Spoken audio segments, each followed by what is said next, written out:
You're listening to Seasons of Bling.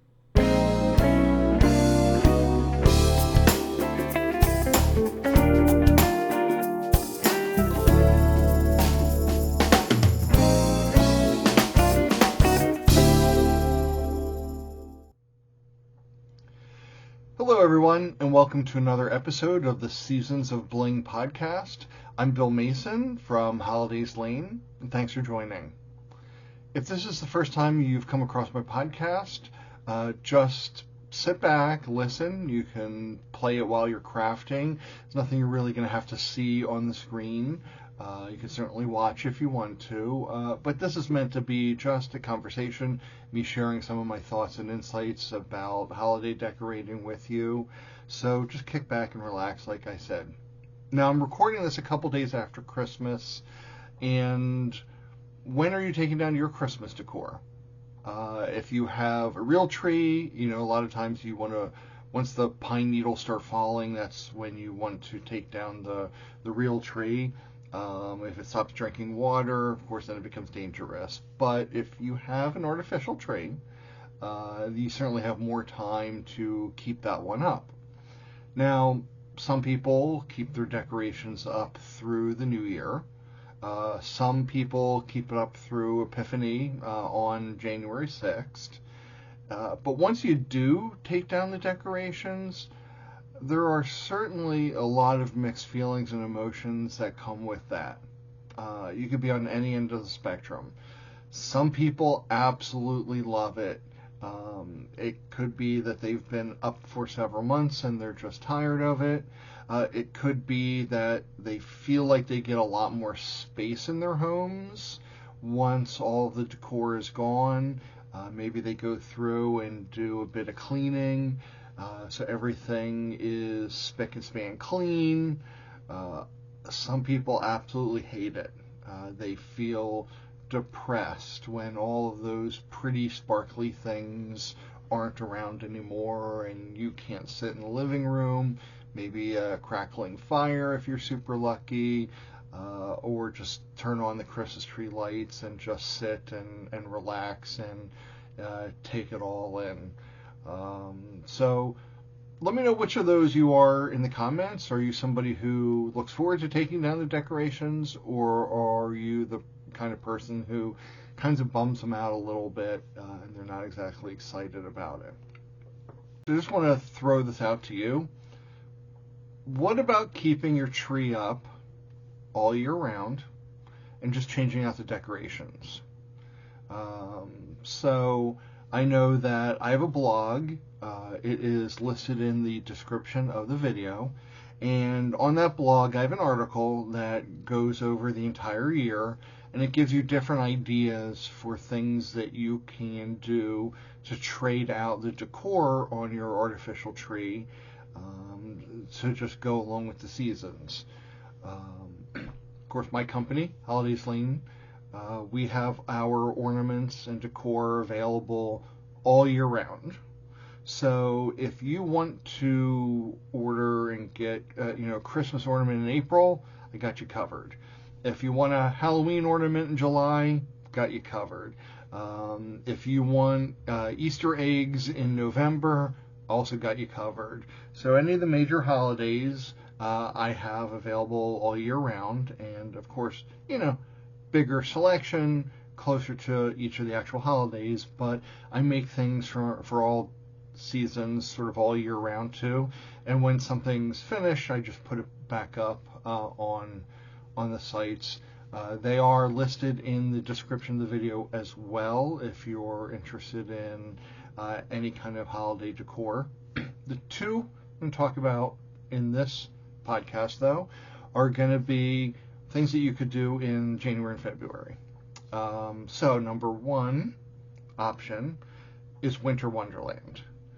So I know a lot of trees now come with pre-lit white lights, and that could be a great start for you. Some of the trees come where you can pick between multicolor, or you could pick white lights. Even better, you don't have to trade it out. Now, if you're tree is pre-lit with only multicolor lights, it might work to keep the multicolor lights up on the tree, or you can consider just getting, especially now when things are on sale, some white lights to just wrap around your tree for the time being. I definitely still prefer the warm lights over the cool lights. So the warm are a little more of a yellow tone, and the cool lights are just a little too blue, even for a winter wonderland tree to me. But I do have one favorite type of light. I don't do it entirely. There's a company called Christmas Lights, etc., and they have a string light called Soft Twinkle. Now, the thing about twinkle lights, what I think probably most people are thinking about in their is this. I'm going to call them blinking lights. That's really what they are. They're like on, off, on, off, on, off, and it's almost like strobe light. Not a fan of those. What Christmas Lights, etc., has done with their soft twinkle lights are, I think they break it up into about 3 different sections and space the lights out so that it's a very slow fade. So there's generally one light that's on, one that's like coming up, and one that's going down. Now, I'm not an affiliate for them. I'm not sponsored by them. I don't make any money. I just absolutely love the way that these lights look on particularly a winter wonderland tree. But I also have it up on my regular, my main regular Christmas tree that I have, which is my red and gold tree. So I will get enough lights for wrapping around the tree if it's not pre-lit, and then I'll get usually for about a 6.5, 7 foot tree, I'll get 3 or 4 strands and just kind of loosely wrap the soft twinkle lights on, so you'll get some that are always on, and then you get a little bit of kind of movement in there, and it is really magical to just sit back and watch that. So from there, you have a bunch of different options on how you can decorate it. So you can do snowballs, snowmen, snowflakes, penguin ornaments, any kind of winter type theme stuff that you want to do. You might have them on the tree already. You might have it mixed in. So anything that is white, light blue, blue, so any kind of icy colors, clear, things like that are going to be perfect for a winter wonderland tree. As for a topper goes, they sell. You could certainly keep your star up on it if you have that. I've also seen big snowflakes that are lit. Those are pretty. You could also have a big snowman head and pop that on. I know one of my trees that I have up during Christmas time is a snowman tree, so it's all snowman ornaments. And I have a couple little snowflakes mixed in too, but it's mostly snowman ornaments.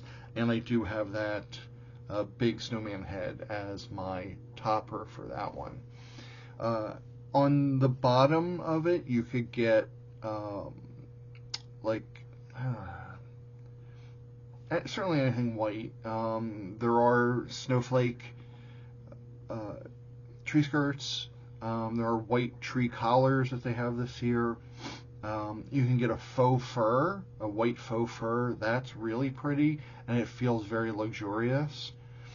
But I know at Holidays Lane, we do have some solid handcrafted sequin ornaments that are in whites and metallic blues and metallic silvers that kind of look like snowballs.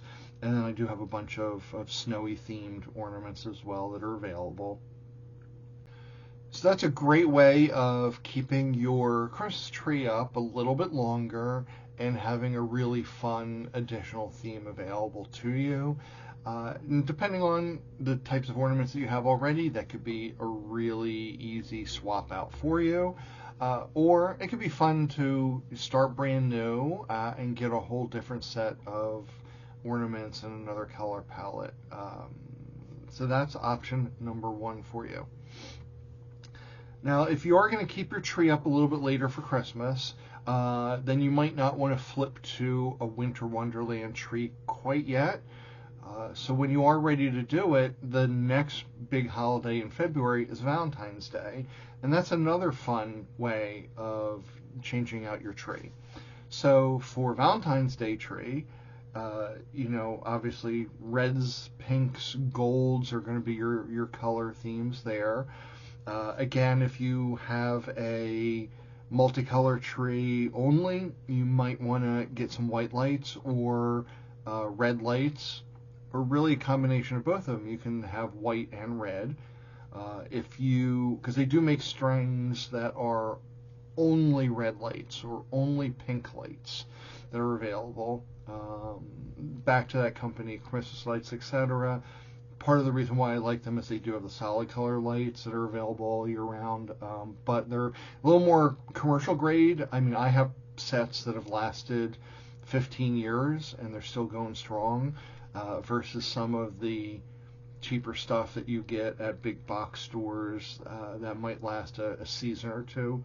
But anyway, again, not a sponsor. It's just something that I love using myself. It seems to work for me, so I thought I'd share with you all. Back to Valentine's Day. So if you do have white lights, you can certainly then get a couple strands of the red or pink, whatever you prefer, and just kind of string them loosely through, so you get a nice mix of your white lights and your red or pink lights. So that'll give off a really pretty vibe in your living room. And then as far as other ornaments, that might be a little bit less of a stretch from Christmas, because you could have a lot of red baubles. Maybe you have some pink baubles if you celebrated Pinkmas. Hearts, obviously.